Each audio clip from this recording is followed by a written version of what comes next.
안녕하십니까. 정성욱TV 배준석 본부장입니다. 오늘은 2020년 어떤 업종으로 좀 창업을 하면 좋고 좀 유리한지에 대해서 한번 말씀을 나눠보도록 하겠습니다. 저희 정성욱 외식창업 아카데미 박경덕 원장님입니다. 반갑습니다. 정성쿡의 박경덕 원장입니다.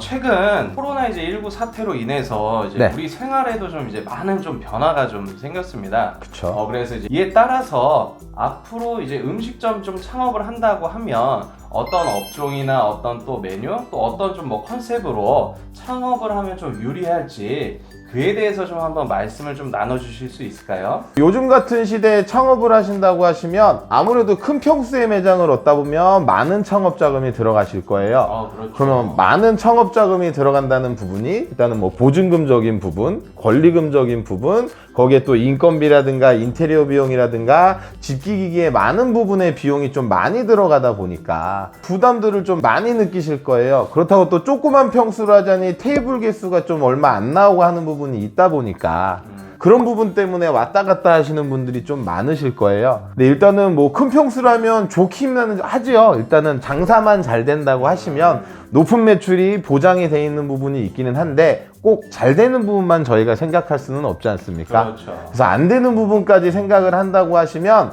큰 매장을 오픈하신다고 하시면 대부분 모든 분들이 대출을 끼고 좀 창업을 해서 무리를 해서 창업들을 하시는데 그럼 그런 부분이 악순환으로 연결되는 부분이 자금에 쫓기다 보니까 뭐 서비스 질의 좀 하락이라든가 식자재 질에 대한 하락으로 인해서 더 악영향을 끼치는 경우가 좀 더 많아집니다.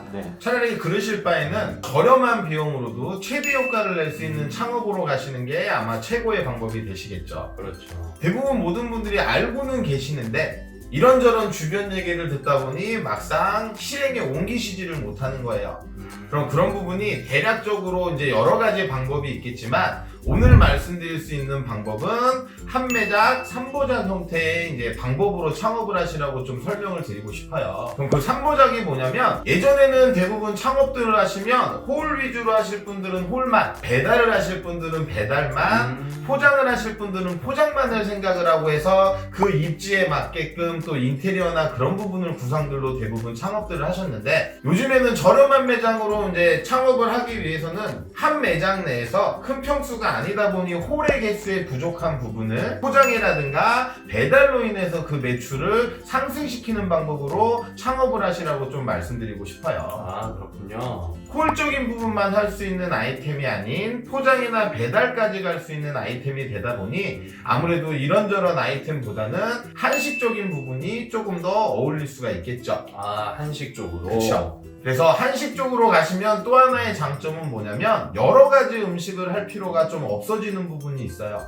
뭐 여러 가지 메뉴를 뽑는다고 해도 다양한 식자재를 이용하는 게 아니라 메인 식자재 이제 한 가지를 가지고 뭐 탕이라든가 뭐 찜이라든가 구이라든가 그런 형태로 다양한 메뉴를 좀 즐길 수 있게끔 또 만들어 주실 수도 있고 또 거기에 매운 거를 좋아하시는 분들이 계실 수도 있고 매운 거를 못 드시는 분들도 계실 수가 있다 보니 소스 구성을 좀 더 몇 가지를 맞춰 주신다고 하시면 뭐 많은 식자재가 아니더라도 다양한 음식과 다양한 맛을 또 제공해 주실 수가 있을 거고 홀에 오시는 손님 매출에 포장해 가시는 손님 매출에 배달까지 할 수 있는 매출까지 더 합산이 되다 보니 자그마한 매장에서도 더 극대화시킬 수 있는 매출로 올릴 수가 있는 부분이 되실 수가 있고요. 그러다 보면 일단 매장을 운영하는 고정적인 운영 자금이 또 많이 낮아지시겠죠. 월세적인 부분이라든가 그렇네요. 인건비적인 부분이라든가 고정적인 지출 부분이 많이 낮아지다 보니 운영하시는 사장님 입장에서도 좀 더 마음 편하게 영업을 하시고 그러다 보면 질적인 향상도 될 수가 있지만 서비스적인 부분의 향상도 될 수가 있는 부분이 있다 보니 어려운 시기에 어떤 아이템을 하고 싶냐라고 말씀을 하신다면 한식 기반의 메뉴로 한 매장 내에서 홀 장사와 포장과 배달을 같이 할 수 있는 업종으로 좀 창업하시는 것을 추천드리고 싶습니다.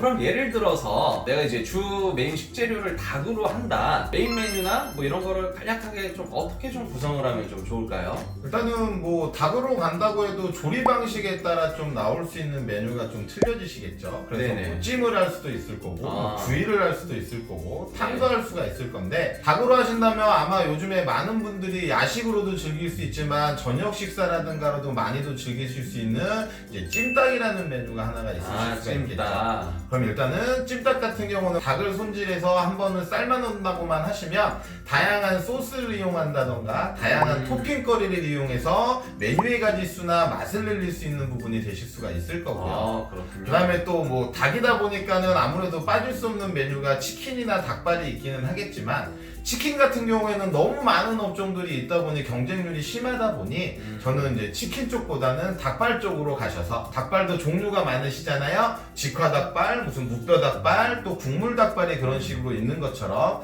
또 요즘 젊은 층들이 좋아하는 것처럼 매운맛에 대한 단계적인 부분도 좀 나눌 수 있는 부분이 되다 보니 닭으로 가신다고 하시면 저 닭발도 하나 추천을 드릴 거고 또 요즘에 많이 뜨고 유행하고 있는 아이템 중에 하나인 곱도리탕, 꽃도리탕이라는 것들을 많이 좀 또 들어보셨을 거예요. 네네. 그래서 그것도 마찬가지로 닭도리탕이라는 메뉴 하나를 가지고서 거기에 뭐 대창이라든가 꽃게를 이용해서 다양한 맛을 즐길 수 있게끔 해주는 그런 꽃도리탕 전문점까지 그렇게 해서 닭 쪽으로 하면 그렇게 한 3가지 정도를 좀 추천드리고 싶네요. 좋네요. 그러면 네. 돼지를 만약에 물론 돼지도 뭐 이제 부위도 다양하고 뭐 품목들도 많이 있지만 뭐 몇 가지만 조금 한번 추천해 주신다면 어떤 것들이 있을까요? 네, 너무 특색 있는 메뉴로 가는 것보다는 좀 대중적인 형태로 갈 수 있는 뭐 매운 갈비찜 같은 경우 그래서 너무 맵게만 가다 보면 어린 자녀들이 있는 집은 좀 못 먹다 보니 소스를 다양한 소스를 이용해서 또 토핑이라든가 서브적으로 같이 곁들여 먹을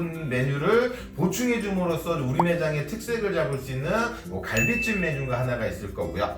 또 김치라는 음식은 우리나라 사람들이랑 빼놓을 수 없는 메뉴다 보니까는 그렇죠. 절대 또 뺄 수가 그쵸 없죠. 대중적으로 갈 수 있는 김치찌개라든가 김치찜이라든가 그런 김치 전문점에 돼지고기를 포함한 그런 형태의 매장이 또 하나가 있을 거고요.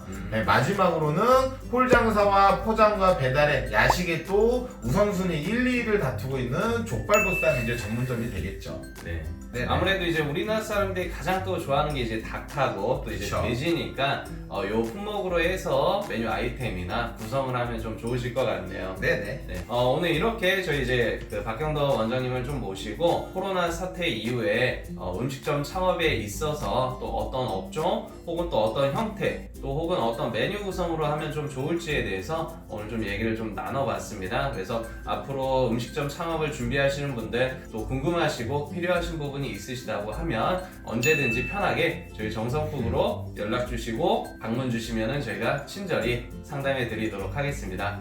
그럼 오늘 저희는 이만 물러나도록 하고요. 오늘 저희 영상 마음에 드셨다면 좋아요, 구독 꼭 눌러주시기를 부탁드립니다. 바라겠습니다. 네, 감사합니다.